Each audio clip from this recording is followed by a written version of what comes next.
সংখ্যালঘু না? সংখ্যালঘু। আচ্ছা, আপনার প্রতি কোনো অত্যাচার হচ্ছে? অত্যাচার আমার উপরে হয়নি। হয়েছে? হয়নি। তাহলে দেশ কেমন চলছে এখন বর্তমানে?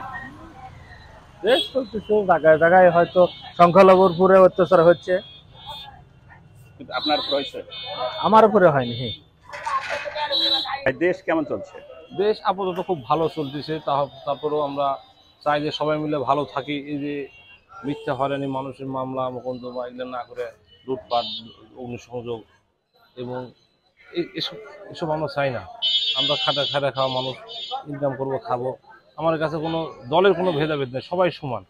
তা আমরা চাই যে আমরা সবাই ভালো থাকি, ভালো খাই। আমাদের এটাই চাওয়া। দেশ ভালো থাকুক, জনগণ ভালো থাকুক। জনগণ ভালো থাকলে দেশ ভালো থাকবে। যে আমরা হচ্ছে এখন সংখ্যালঘু, আমাদের কে দেখবে? আপনারাই তো দেখবে। আপনারা না দেখলে আমরা কোথায় যাব?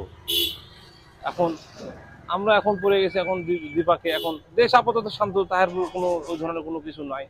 কিন্তু হাতে গোনা কিছু গত 5 তারিখে একটু সমস্যার জন্য সবাই একটু আমরা আতঙ্কিত। এখন আপাতত খুব ভালো আছি, সুস্থ আছি, ভালো আছি। আচ্ছা, এখন ভালো এখন খাইতে, মোট কথা হচ্ছে ভালো খাইতে হবে আর ভালোভাবে চলতে হবে। এটাই আমাদের চাওয়া পাওয়া। সরকার যে আপনার সেনাবাহিনীকে যে ম্যাজিস্ট্রেট ক্ষমতা দিল, জি, সে সম্বন্ধে একটু মন্তব্য। না, সে সে ভালো থাক। সে এখন বর্তমান ভালোই চালাচ্ছে, কিন্তু তারপরেও আপাতত নির্বাচন, দেশ শান্ত করার পর নির্বাচনটা দেওয়াই বেটার আমার মনে হয়। যে এই মুহূর্তে নির্বাচন আসলে আমার মানে মাথায় ধরছে না যে নির্বাচন আসলে দেওয়া উচিত।